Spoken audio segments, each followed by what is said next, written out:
Hello everyone, welcome back to my channel. If you are new here, my name is Monica. In today's video, I will be posting some anti-MLM content. I'm not gonna lie, I have been kind of tiptoeing around making this video only because of how big the company is, and I am a little scared to make it. As per usual, disclaimer, this video is for entertainment purposes only. Anything said in this video is purely my opinions, and if I do have anything that I say is factual, I always link everything down in the description box below. I'm gonna start off with a story from one of you guys. The name will be changed because I want to keep the person somewhat anonymous. So we're going to name the person Jess. So Jess had sent me a message. Basically, I talked to her about Herbalife because if you didn't look at the title, we'll be discussing Herbalife today. I asked her a few questions and then I also got some responses from her. So we're gonna go through what she had told me. Jess had told me that she was in Herbalife between the years of 2006 and 2012. So obviously this is before the rise of the Hey Girl message. This was the time of when people still did cold calling. She said that she did have a team under her. However, she lost a ton of money. She lost a total of $13,000 approximately. She never broke even.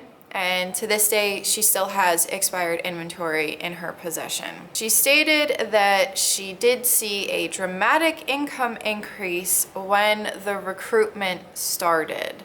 And at the time, so at least this next part is actually pretty good.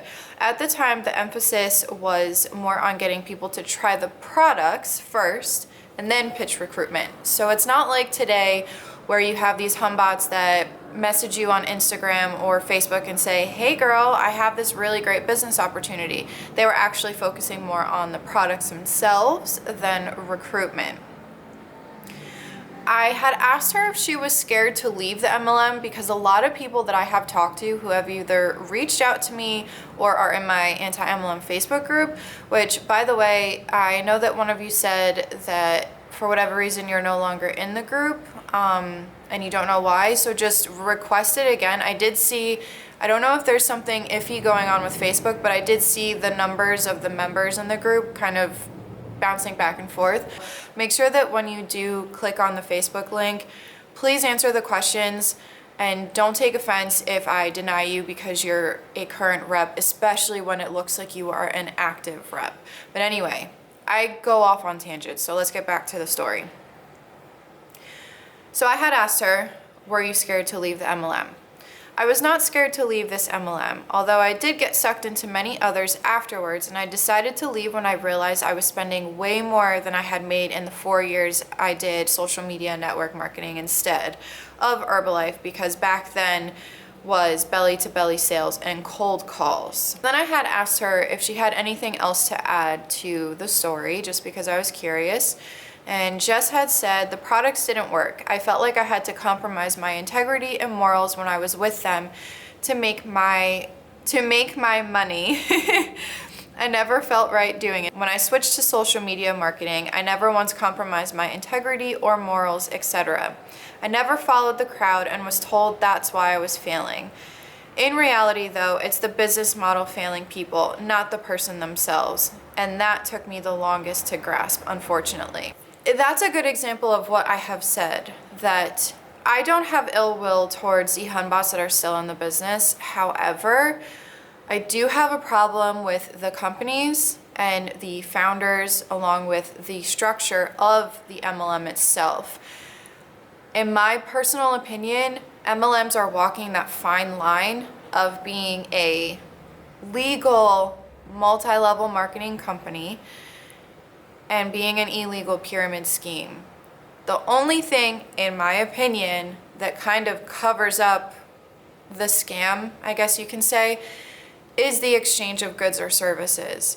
However, if you talk to any reps from any MLM or ex-reps, you make more money if you recruit people rather than just selling things. Why is there such a big push on social media right now of hunbots messaging people and saying, hey girl, I have this great business opportunity, instead of saying, hey girl, I see that you have all of this stuff on your Instagram. Would you like to try my products? You should be making these people customers first, not automatically pitching them this business opportunity, because that just goes to prove the point that you make more money off of your recruits rather than selling the products just by themselves. Let's get into, I have a ton of notes today, and you guys know that I can't remember anything, so I have to write everything down. So let's just get started into Herbalife. So in case you don't know Herbalife, they started in 1980, and it's a health and wellness MLM, I guess you can say. They have a ton of supplements. I believe they also have some kind of skincare, but I know that they're predominantly supplements. I looked into the history of the company because I know that they've been around for a very long time.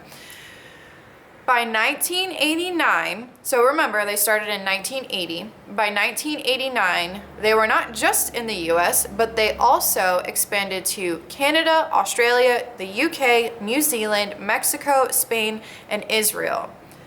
Then, by 2013, they opened up in 80 plus countries. And I had to go through each date and actually count them, so it was over 80 more countries.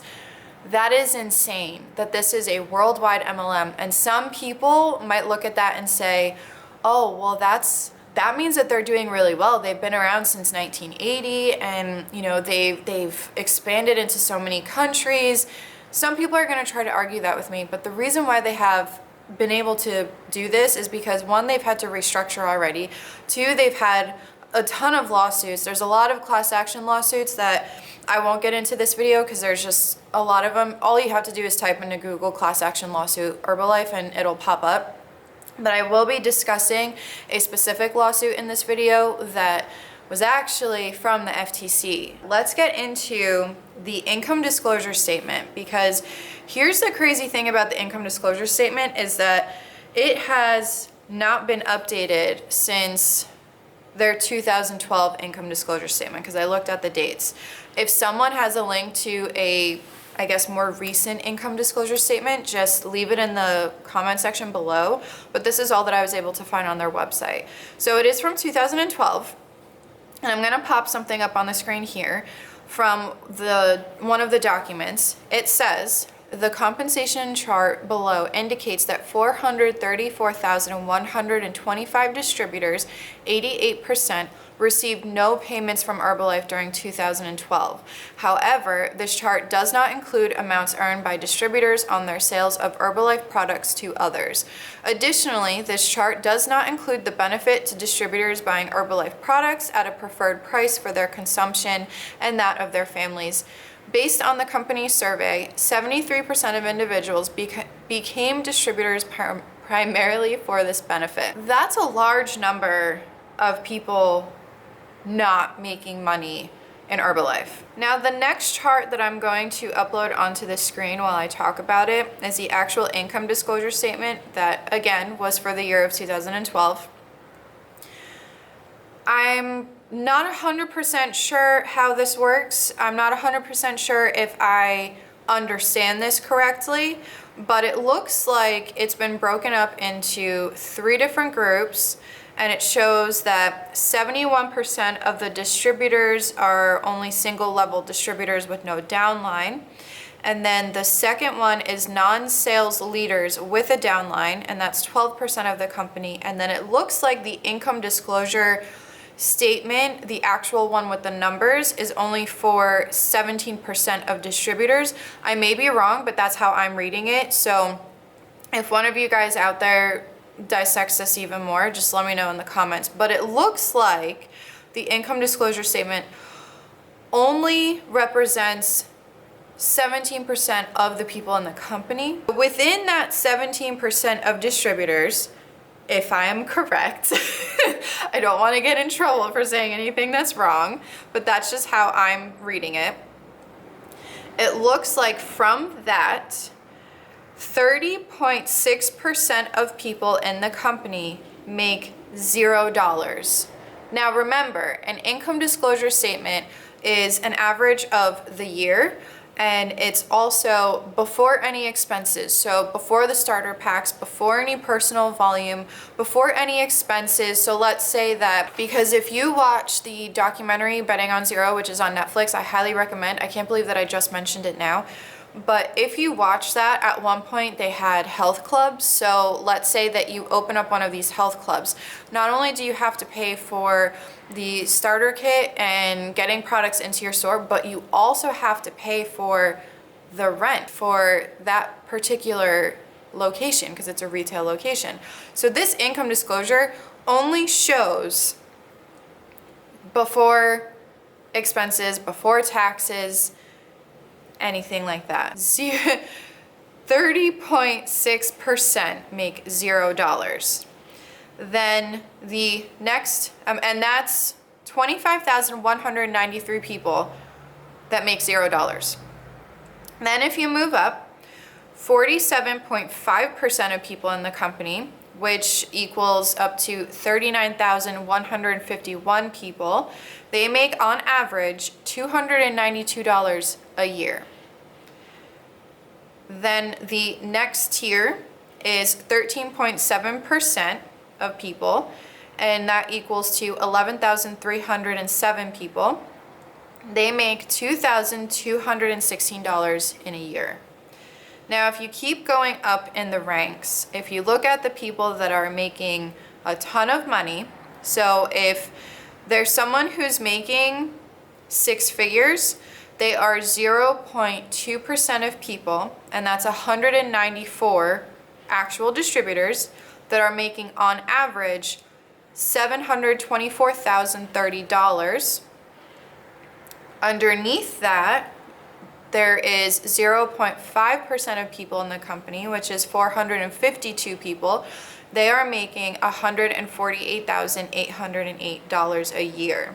You can take a look at the rest of the income disclosure statement because I'm not going to go into every single one, but that is just an example of how misleading these companies are, because a lot of people don't think to look at the income disclosure. And here's the thing is that I know that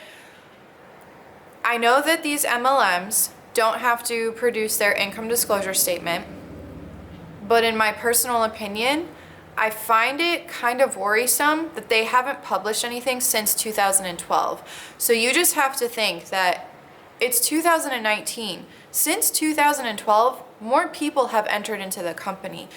A lot of people have entered the company since. You can go on YouTube and look up Herbalife, and there's so many videos about Herbalife on not anti-MLM, but on actual people, distributors that are in the company, and some people that have come out and talked about how it's a scam, which actually I did want to talk about. There was one person that I came across, and this was the example of what MLM companies should be doing. There was this distributor. She is no longer an Herbalife distributor, but at the time of filming the video that she filmed, she was talking about tips and tricks on how to sell the products. She actually brought up some really great points, and I will say that if MLM companies had the same morals that this woman did, then I wouldn't be so against MLMs, because she was not a scam artist. She was actually trying to do this to help people. If these people were in it for this specific reason, then I wouldn't be so against it. And if it was structured a little bit differently, if people weren't losing money left and right, and if it wasn't a pyramid structure, then I wouldn't be as openly aggressive about how much I don't like MLMs. However, let's go back. I need to stop rambling, but this woman was talking about how to sell the product. She did eventually talk about building a team. However, the first good portion of the video, she talked about you have to use your own pictures. You have to be the advertisement. You can't be using other people's pictures, like before and after pictures. You have to use your own, and you have to show people that this works or it worked for you. And that's the thing, is that a lot of these hunbots are using other people's pictures. They're not actually having great results. And here's the thing, if you want to lose weight, all you have to do is eat a balanced diet and work out. You don't need all of these extra supplements. If you're taking these supplements and these supplements only, you're not gonna lose weight from just the supplements. You have to put in hard work. Weight loss is a journey, and weight loss is a very hard thing to go through. Like I said in the beginning of this video, there were a ton of lawsuits that I came across. The one that I do want to talk about is the one from the FTC. All of this is taken straight from the FTC's website. So if someone is going to try to tell me that this is not factual, it's on the Federal Trade Commission's website. So I highly recommend you take a look at it. The article reads, Herbalife will restructure its multi-level marketing operations and pay $200 million for consumer redress to settle FTC charges. This article was written on July 15th of 2016. It also says, company must tie distributor rewards to verifiable retail product sales and stop misleading consumers about potential earnings. The article reads, for Herbalife International of America, Herbalife International Incorporated, Herbalife Ltd., have agreed to fully restructure their U.S. business operations and pay $200 million to compensate consumers to settle Federal Trade Commission charges that the companies deceived consumers into believing they could earn substantial money selling diet, nutritional supplement, and personal care products. In its complaint against Herbalife, the FTC also charged that the multi-level marketing company's compensation structure was unfair because it rewards distributors for recruiting others to join and purchase products in order to advance in the marketing program, rather than in response to actual retail demand for the product, causing substantial economic injury to many of its distributors. Doesn't that sound very pyramid scheme-ish? It does to me. The article is really long, so I will leave a link to it for you guys. That was the part that I did want to go over. However, there was also something linked in the article, and it was regarding Herbalife Refund. From May of this year, 2019, the Federal Trade Commission is mailing a second round of checks to people who lost money running Herbalife businesses. The checks are the result of a settlement with the FTC that required Herbalife to pay $200 million and fundamentally restructure its business. The first round of checks mailed in January of 2017. Generally, the FTC sent checks to people who ran an Herbalife business in the United States between 2009 and 2015, and who paid at least $1,000 to Herbalife but got little or nothing back from the company. Because there is still money in the fund, the FTC is mailing an additional 253,042 checks, totaling more than $45 million. There's another link, and it's Herbalife Settlement Frequently Asked Questions. So it basically goes into, if you're watching this and if you are waiting for a refund, this is a good place to look. I'll leave a link for this below as well. But the questions and answers: has the Herbalife refund process started? Yes, the refund administrator began mailing a second round of checks in May 2019. How much money will I get back? The check is a partial refund of the money you appear to have lost while trying to run an Herbalife business. The amount of each check will vary depending on the amount of money you paid to and received from Herbalife. Refunds do not account for money you paid to anyone other than Herbalife in running your business, and the refund will not be in the full amount of what you estimate you lost.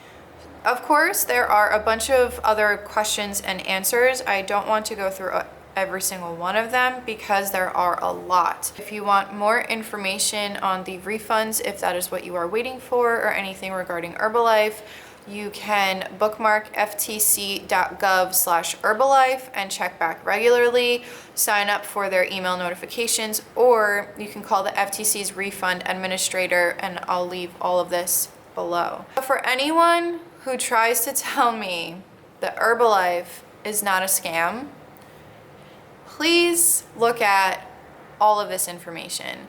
Just from this really short, deep dive, I have found a lot of information. There's also articles out there that I didn't really look too much into it, so I'm gonna have to say allegedly, that allegedly people were getting sick from the products. There was a lot of very bad things going on because of certain ingredients that are in the products.